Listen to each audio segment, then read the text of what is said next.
What's going on, guys? So today on this Shoky Power Rangers Legacy review, we're going to take a look at this nice little 6-inch version of the White Ranger.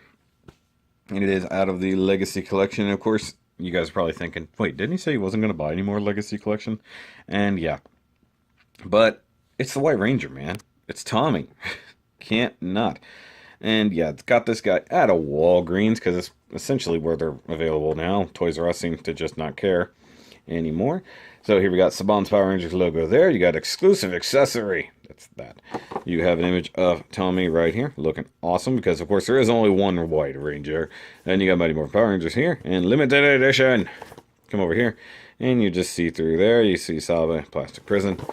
Come over here, and you got all of the normal Rangers forming the Megazord. Whoop-de-doo, that has nothing to do with this Ranger. And it says, collect them all, probably somewhere. Collect the Rangers. Yeah, okay, it doesn't say collect them all. But in this particular wave, Series 3, you got regular old-school Yellow Ranger. You get White Ranger. You got the black, blue, and pink in Space Rangers. Yay! Oh, by the way, ages 4+. I'm right in the middle of that.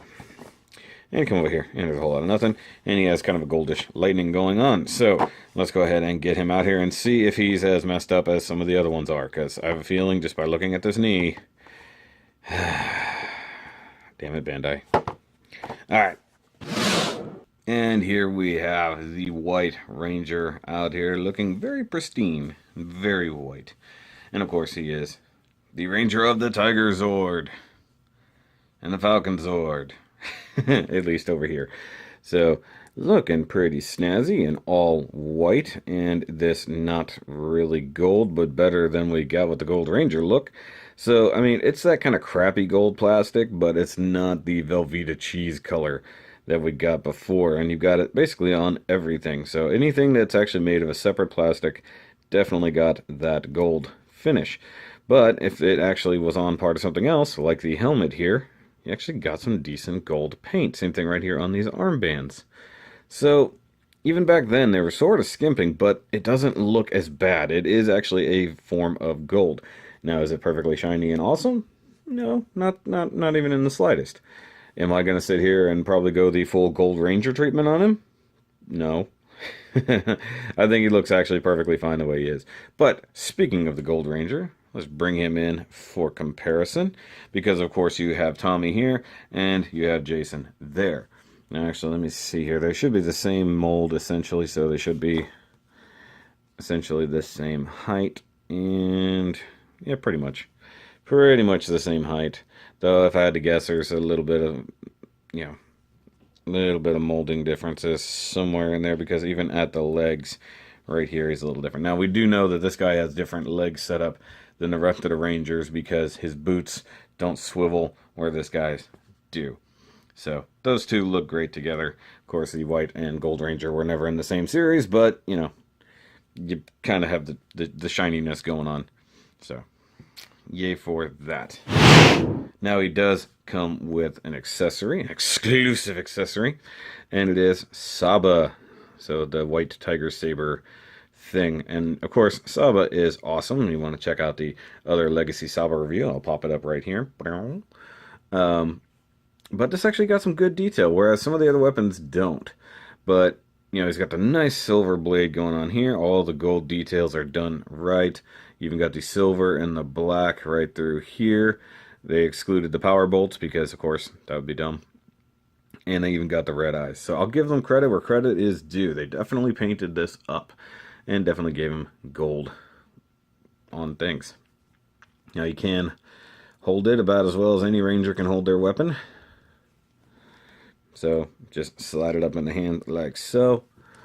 And I guess realistically, while he did fight with it, more or less, he didn't tend to hold it like a sword. He tended to actually hold it in Saba command mode. Wow, that hand just completely came out.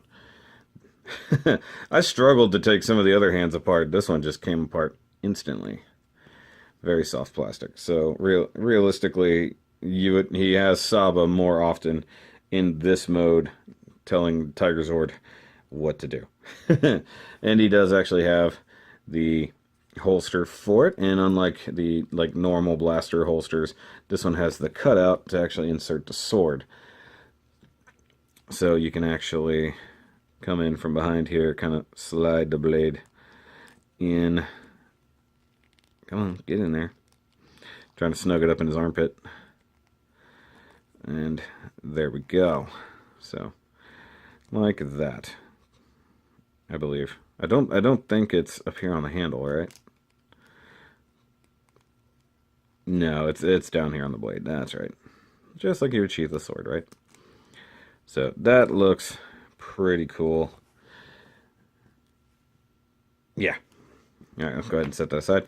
Now, let's go ahead and look at articulation. So the head is on the same kind of ball joint / disc hinge up here. So you can definitely see a disc hinge there. But it should have something at the base of the neck, because you can see where it goes into the body. But as far as I can tell, that doesn't move in any way. So honestly, it's just a disc hinge, and may not even be a ball joint. Might just be like a mushroom peg into the head. Huh. But like I stated before, the head actually looks pretty good. Did a good job painting it silver, gold, black. Shoulders are the same ratchet types. So even on this guy, they had the ratchets. Though this one is a little bit looser than this one. This one you can feel the teeth. This one, it's very, very loose there. Mantle looks pretty good. Just gold plastic, black paint all the way around.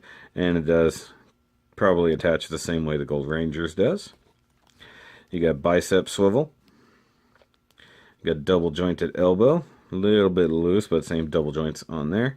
No wrist rotation down here, or forearm rotation like on some of the other Rangers. So this is very similar to the Gold Ranger. So all of this piece is molded differently. Same hands that we saw before. Obviously, you rotate them all the way around. You got a ball peg here and there. Waist joint is the same ridiculous ab crunch that we've gotten. You can see right there that's actually molded in. He is the same as any other Ranger. It's a big old ab crunch. The shield does actually protect him a little bit.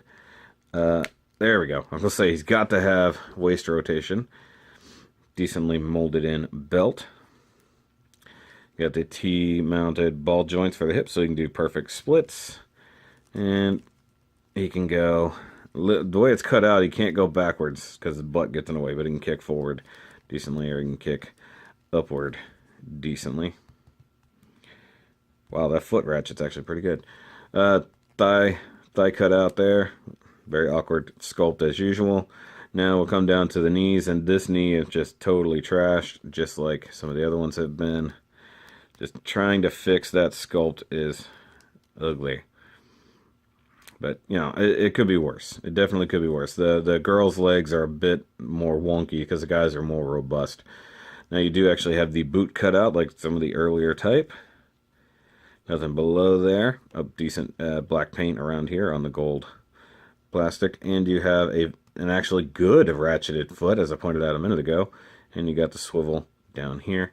Check this foot. Wow, good solid ratchets in the feet on this one, so he should be able to stand fairly well on his own. Let's put this in here. Give him back the Saba. Now, guys, I would love to have a Legacy Green, but I know that particular toy is ridiculously hard to find now and expensive when you do. And I really regret the fact that I had one in hand at one point a few months ago and I didn't bother. But now that I have this going on, and, you know, we've got a new resurgence of good Mighty Morphin stuff, I need to get me a Green Ranger somewhere. So, there we go. It looks pretty good. Now, while the feet might have good ratchets, the legs seem to be... There we go. Damn it. It's like he was standing and then he gave up. He's like, I got this. And then he just stops. The only thing I do wish is they came with more expressive hands. Like, something. Because... to have only the closed hand, I think, is a mistake. How is that possible? Is it the pressure leaving the table? Does the table shift just enough? There we go. Done. Done with it. Now, this thing is definitely better than some of the previous releases we've gotten. So maybe they're getting a little bit better, or maybe this one they just decided to go to the 9s on. But if you find them, I think it's worth the 20 bucks. It is what it is. I'm not getting the rest of the wave. I don't really feel like getting the In-Space Rangers, plus they're a little harder to find, despite the fact I found 3 of them while looking for a completely different Ranger. I just don't need to spend my money on them. But that's it for this review, guys. And of course, if you aren't familiar with my Patreon, right here on the screen. So if you want to actually help donate and keep the channel moving forward, like John, Andy, and Steve do, then go over there, give it a look. And of course, if you guys are new here and you like what I do, make sure you stick around, subscribe, because I look at these fun nerdy things all the time, and give this video a thumbs up if you did like it. I'll catch you guys on the next review, and remember, as always, keep on nerding.